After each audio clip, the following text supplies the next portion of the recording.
नमस्कार, जय हिंद, जय भारत, वंदे मातरम। मैं मोहित शर्मा।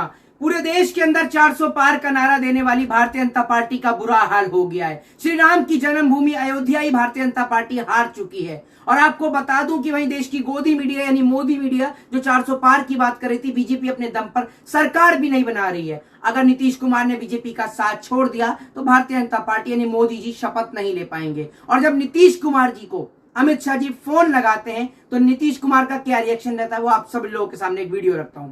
फोन कहाँ लगाया? फोन आपका क्या नाम है?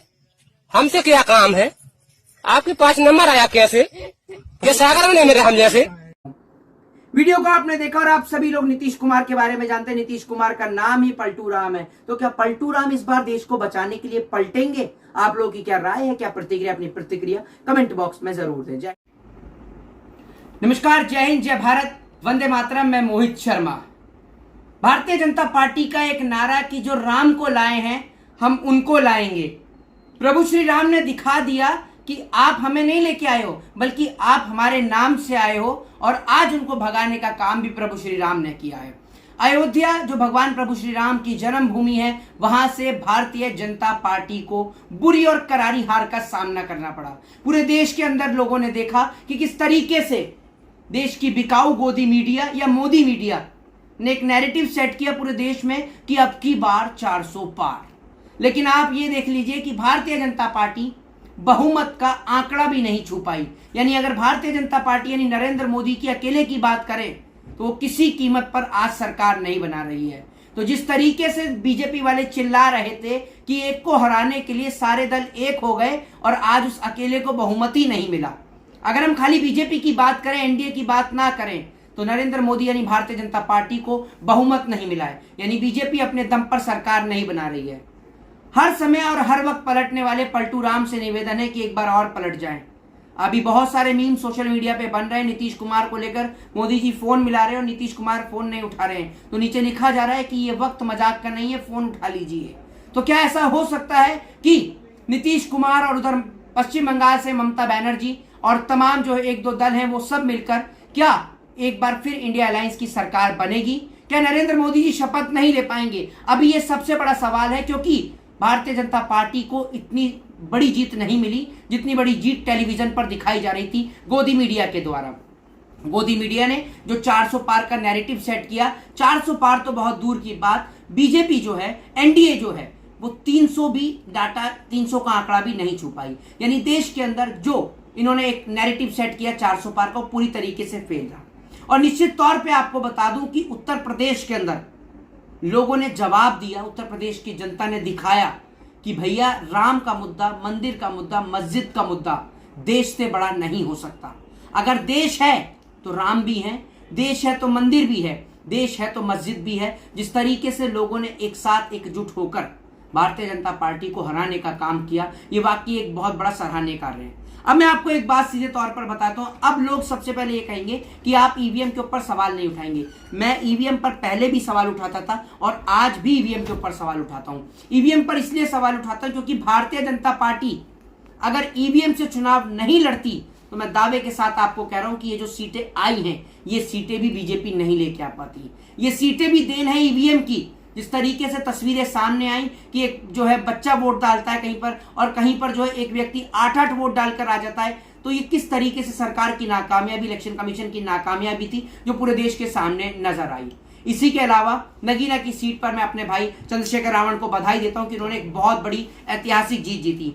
उसी तरीके से राहुल गांधी ने वायनाड से और रायबरेली दोनों जगह से जीत हासिल करी। अब बात कर लेते हैं भारतीय जनता पार्टी की, आंटी की, यानी सिलेंडर वाली आंटी की, यानी स्मृति ईरानी की। भैया स्मृति ईरानी जी, आज जो उनका एक सीरियल था, क्योंकि सास भी कभी बहू थी का आज लास्ट एपिसोड था और वो आज लास्ट एपिसोड समाप्त हो चुका है। चिल्लाने वाली स्मृति ईरानी जो राहुल गांधी को हराने की बात कर रही थी, राहुल गांधी की पार्टी के एक छोटे से कार्यकर्ता ने ही उनको मुंह तोड़ जवाब दिया। जिस तरीके से केएल शर्मा ने अमेठी की सीट पर एक भारी बहुमत वाली जीत हासिल करी, और जिस तरीके से महाराष्ट्र की बात करें, महाराष्ट्र में शिवसेना उद्धव ठाकरे यानी शिवसेना उद्धव ठाकरे, एनसीपी शरद पवार और कांग्रेस ने जिस तरीके से मिलकर शानदार प्रदर्शन करा है, और ये उम्मीद नहीं थी कि भैया उत्तर प्रदेश से ये नतीजे आएंगे और एक बार फिर अखिलेश यादव की समाजवादी पार्टी उत्तर प्रदेश से एक बहुत बड़ी पार्टी के रूप में उभरकर सामने आई है, जिसने साफ तौर पर दिखा दिया है कि आने वाला वक्त हमारा है, आने वाला वक्त इस देश का है और कोई भी इस देश की बर्बादी का सपना देखेगा तो वो सपना पूरा नहीं हो पाएगा। लोगों ने दिखाया, उत्तर प्रदेश की बेटियों ने दिखाया कि हमें इस देश के अंदर लड़ाने वाले लोग नहीं, हमें वो लोग चाहिए जो बेटियों के हाथ में लैपटॉप थमाने का काम करते हैं, जो बेटियों के हाथ में कलम थमाने का काम करते हैं, बेटियों को साइकिल बांटने का काम करते हैं। ना कि हमें वो लोग चाहिए जो मंदिर मस्जिद और धर्म की बात करते हैं। धर्म जब रहेगा जब ये देश रहेगा। उत्तर प्रदेश के अंदर मैं तमाम महिलाओं का धन्यवाद करता हूं जिन्होंने घर से निकलकर इस कड़ी धूप के अंदर वोट प्रक्रिया में हिस्सा लिया और वोट देने का काम किया। लेकिन कई सीटें ऐसी भी हैं जहां पर 2-3 हजार वोट से भी जो है इंडिया अलायंस के कैंडिडेटों को हरा दिया गया है। हरा दिया गया या हार गए हैं ये सब आप सभी लोग अच्छी तरीके से जानते हैं। लेकिन मैं यही कहना चाहता हूं आपसे कि अगर ईवीएम से इलेक्शन नहीं होता, मैं दावे से कहता हूं कि नरेंद्र मोदी जी अपना खुद का भी चुनाव हारते।